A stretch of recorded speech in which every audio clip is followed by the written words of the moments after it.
Sunday accounted for Collingwood in a very good game at the Melbourne Cricket Ground.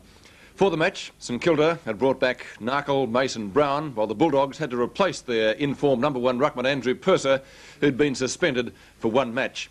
Tonight we pick up play at the 8-minute mark of the third quarter. It's Footscray leading by 26 points, and their commentators are Sandy Roberts and Bob Skilton. So that point to Footscray, and StKilda have only added 1 point with the breeze. Footscray have added a 1-goal against it, so it's 29-8.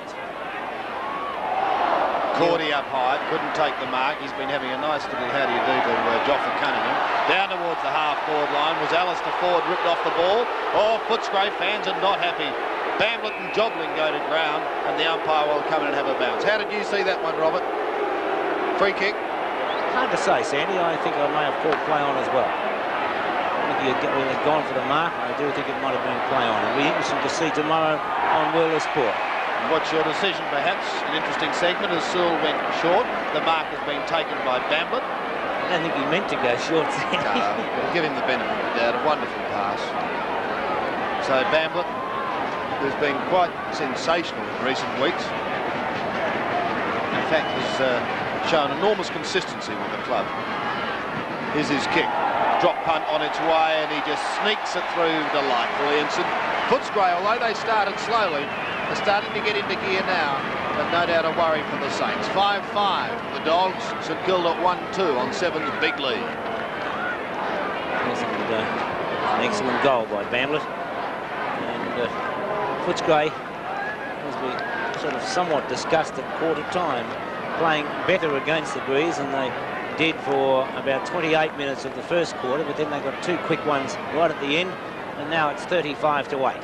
Centre bounce once again. Ford up against Allen side bottom. It's the latter who wins it. Keel tries to take it out of the middle, then tries to push it forward with his hands.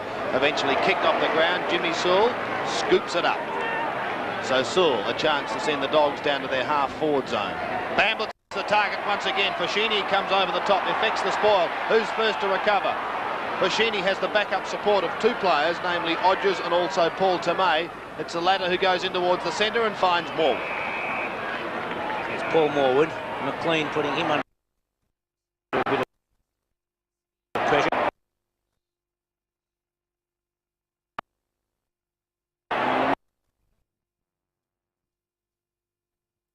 Morwood.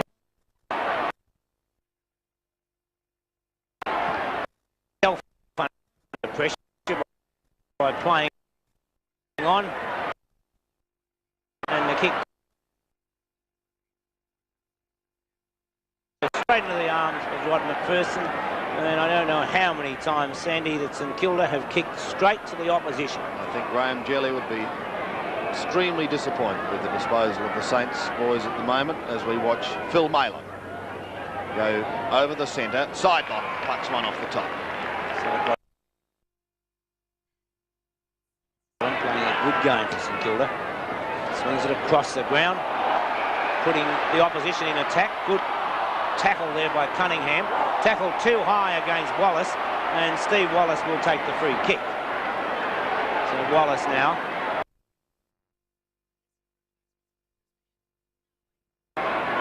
$70 metres out from goal. Steve Wallace.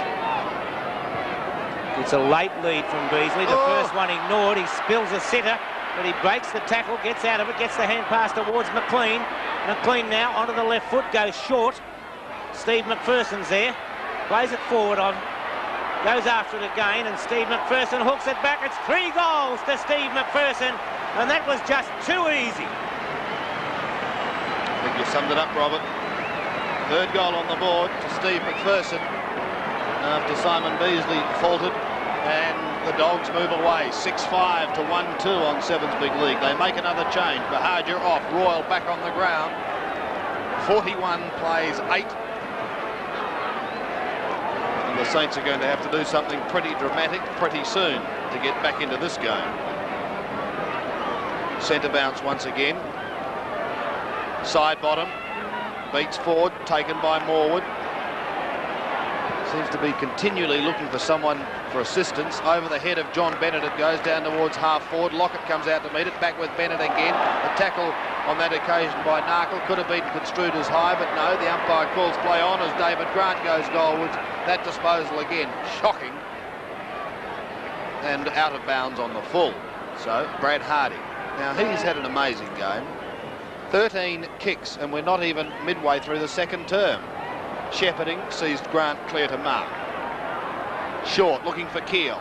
2 of them there. Morwood nips in. Played on. Gets the handball away.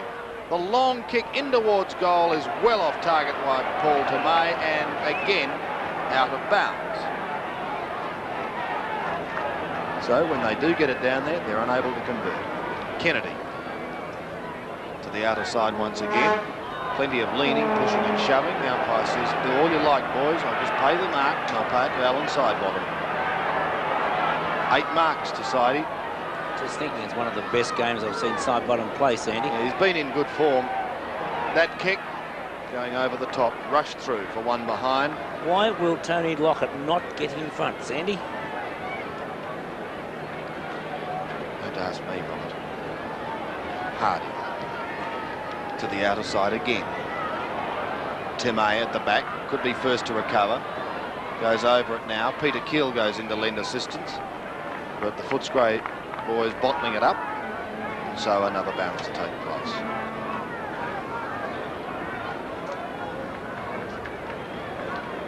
Forward, up just a fraction early almost. Free kick, Brian Wall hands it back to his ruckman. So Alistair going on the left foot up towards centre wing. This time going the Saints' way for a push in the back. Morwood receiving, but always appearing to having the back pedal. This time a long handball put in front of Tomei, handled it like a hot potato, and perhaps Robert a little lucky to get the free kick. I think he tapped the ball down, Sandy. He saw he was going to be tackled, so he made no attempt to take it. As Jeff Ablett now with the ball. That's a lovely kick from Ablett. A torpedo punt kick going right down. Lockett takes the mark, got into the back of Kennedy, I do feel. Nice little shove to get Kennedy out of the way. And Lockett, as we've said before, does like to play from behind, quite obviously.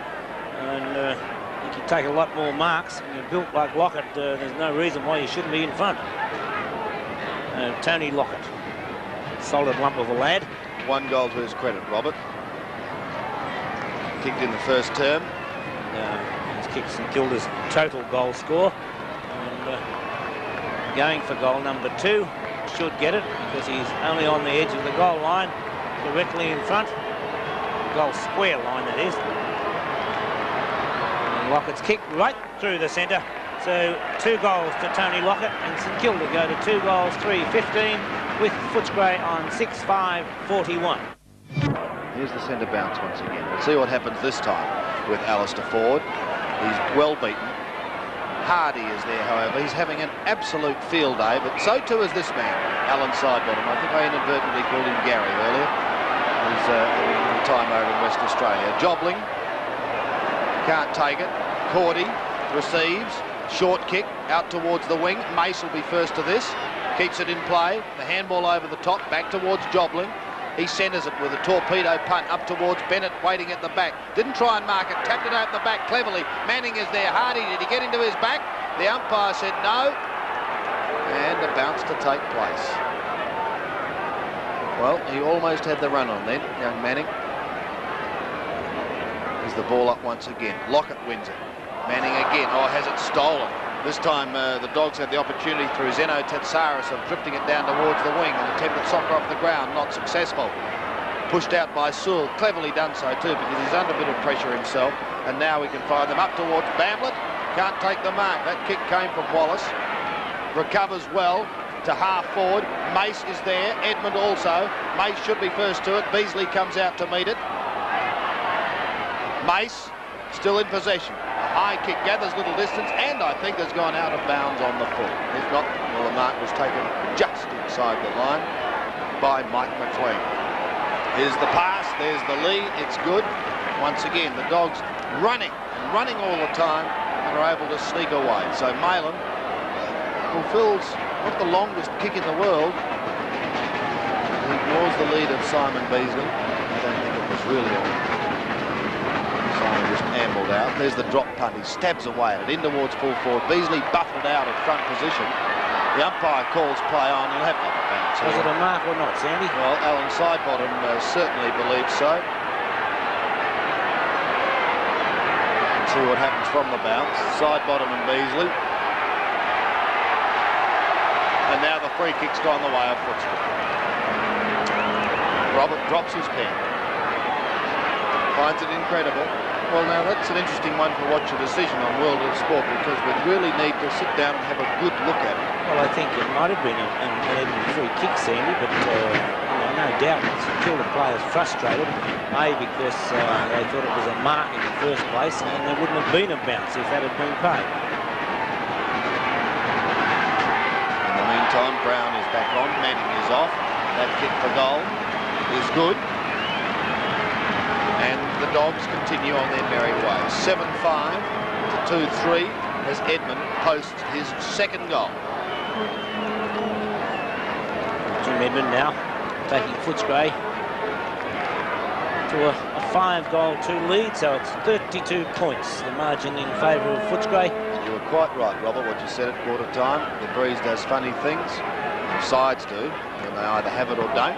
Footscray not overly impressive in the first term, kicking with it, kicking against it so far, have contributed 4 goals. Temay puts the Saints down towards the half-forward line, and Bennett looks for the player going past, puts Keel under a bit of pressure. He's equal to the task. Jobling's waiting out wide. Can he run through? He can. He can steady and fire. What's his delivery like?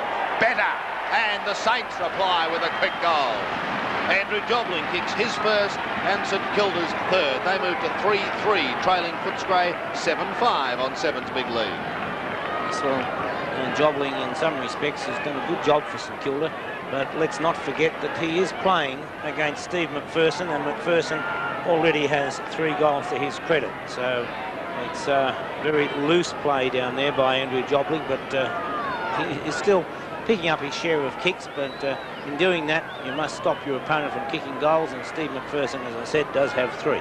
Centre bounce once again, a perfect bounce on this occasion. That's why I find it amazing that they're just throwing it up in certain areas of the ground. Mace again. It was like a rock last week in the twos. Tapped cleverly over the back by Brown, but the only one that's there is Hardy. Tucks it under his arm and away he scoots on the left foot, that showing no signs of that groin injury on that occasion. McPherson under pressure. Cunningham is under even more pressure. Loses it. McPherson again. Tackled by Joffa, and he's got him. And he didn't like the tackle either. They're having a little bit of a how-do-you-do behind play. In comes McLean to remove him. The ball has been held up. And let's see what's going to happen. Paul DeMay is going to have to give it over to the umpire, and a bounce will take place.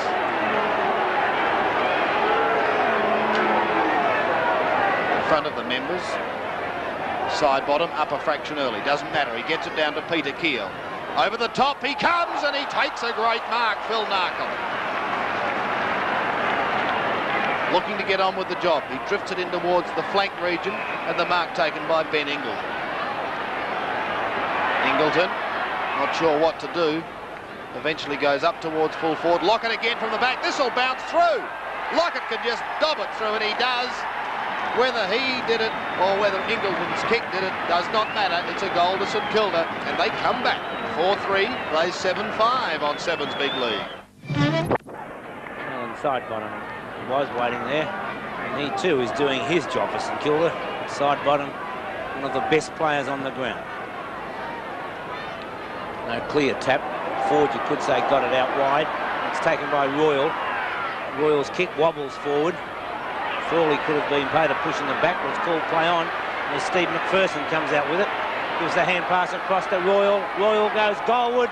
He's hooked it though. Will it make the distance? Yes, it's through for 1 point by Brian Royal. And a kick by Royal takes Footscray to 7-6 with StKilda on 4-3. For Sheeny to bring the ball back into play. He looks for Ablett. Couldn't take the mark, but gets good support down there by Grant. Grant gives the hand pass across to Ablett. And Ablett now goes with a long kick towards centre half forward. Free kick will be paid to Bennett. And there's Lockett waiting it. Bennett, I don't think would make the distance from there. Lockett gives the lead. No, it's ignored. Cunningham having a few words to Bennett. And a kick from Bennett off the side of the boot. It's dropping short. No mark taken down there by Royal. The pack forms, and we'll find a bounce to take place. Lockett may have grabbed hold of Kennedy a little high there, but nonetheless, it's a bounce to take place 15 metres out from the St Kilda goal. Can St Kilda grab the opportunity? As Lockett was up high, it's taken by Odgers. He snaps over the shoulder. He'll make the distance, but not the accuracy, and 1 point. So Gary Odgers once again coming down the ground, and he's got 2 points on the board. So Brad Hardy will be the player to put the ball back into play as Odgers goes out to pick up his man. Hardy with a nice kick from full-back. Odgers having trouble out there with Royal. And Royal puts it on to Wallace. Wallace now from centre wing. Fashini punches it away from Bamblett. Kicks it off the ground. Fashini recovers well. Good play by Silvio Fashini. And this time it's a well-placed kick to find Grant. Grant now has time to steady and put it wide. Almost a great mark to Foster. Then he's tackled, or it could be a push in the back, whatever you like. And it'll be a bounce to take place once things steady down and tempers settle down. Cunningham and Cordy having a few words. Well, they've had a lovely chat throughout the afternoon and obviously enjoy one another's company. Cancel each other out, haven't they? Yep. Just let those two go. And here's the bounce. Giving umpire Waite a few words of advice as Ford gets it down. It comes back to Ford. He's tackled, loses it. Cunningham goes in underneath. Now that wasn't a free kick for mine. He threw himself in there. Well, it's a way of clearing it out, I suppose, Robert. That's what he's done. Lockett's dropped back into the square. Cunningham wobbles a torpedo. Couple of flyers, no markers taken. Play on is the call. And look at that rush for the goal line. Would not have been quicker by Zeno Tatsaris. One behind goes on the board as St Kilda moves to 4-5. Good fight back. They want another couple though. As Bahagia comes back on the ground, they're swapping Bahagia and Royal, Mick Malthouse. Hardy goes to the outer side. Another good-looking kick. Wallace late on the scene to effect the spoil, but does effect it. Good backup support tackling will see them out of trouble once again. Alan Daniels is on centre wing almost, has possession now, looks up towards the half-forward line, down towards the danger zone because Bamblett is there. It's fisted away from him, however, back in towards the middle. McPherson, oh, well done. Jobling receives it from Keel. Jobling gets the handball away to Morwood. Now the Saints are away, up towards the half-forward line. Bennett takes it. No, he drops what he should have taken. This allows Foster in. Gets a hurried left foot kick up towards half-forward. A great one-hander, Silvio. Hi-ho and thank you. He's on the defensive side of centre wing and is renowned for those as he wobbles a shocking delivery up to the half-forward line. And Alistair Ford can't believe his good fortune. Yes, those two players, Royal and Bahagia, coming on and off the ground from the interchange bench, and all I can say to that, Sandy, is that Mickey Malthouse obviously hasn't done a lot of roving. And so we'll find now Edmund putting the ball forward, a well-placed kick too high there for Beasley, picked up by Sidebottom. Sidebottom has the lead out wide by Jeff Ablett. He takes it, has time to steady, goes for the long kick, straight into the arms of Malin. Malin now, hand passes wide to Tatsaris. Under pressure, Tatsaris goes straight across the ground, bounces before the boundary line, and a throw-in to take place. Throw in on centre wing, outer side of the ground. Ford, Grant. Grant giving away about a foot. Ford got the ball down, of course. Keel playing an excellent game for St Kilda. Back to Ford, well smothered. Good play that time by Grant. It's picked up by Ingleton. Ingleton now swings it back towards half-forward. And the push in the back will be paid against Bennett. And so Peter Foster will take the free kick for Footscray. So Foster now. Floating kick into the breeze. Cowie up high. Couldn't take the mark, though. Tap back. Bahagia was there. So too Odgers. And the bounce will take place on centre wing, outer side of the ground. 48-29, a 19-point lead in favour of Footscray, and we're 28 minutes into the second term as Foster gets the ball down. He was shepherded and he will take a free kick. It's very close to siren time. Ford's kick. Edmund. Free kick to Edmund. Yeah. Got a slight nudge. Subtle as a stepmother's kiss, wasn't he, really? So Edmund from the right half forward flank. Beasley comes out on a long lead. Beasley's going to be the man. Can't get there in time, however. Peter Keel defends stoutly, gets the handball across to Jobling. Bamblitt's got to leave his man and chase. Still he chases. Out in front of Tamaya. Shocking handball. Wallace intercepts. He had a fit of the fumbles. Still does so, but gets out of it. Gets it to Ford. Ford goes to McPherson on the half-forward line, and Steve says, let's settle it down. Oh, Budgie's loose in the pocket. But no, now he'll go back. Beasley's not too happy with his attention. Bahaja leads again. This time he takes them. Some loose checking in that defence. So Tony Bahaja, as Bob said, is being used off the bench. Why did you have a go at Mick Malthouse, saying he obviously hasn't done a lot of road? To try and row off the interchange, Ben Sandy. He's just not on a real good road. There's the kick, and he's drifted. Look at the wind take that.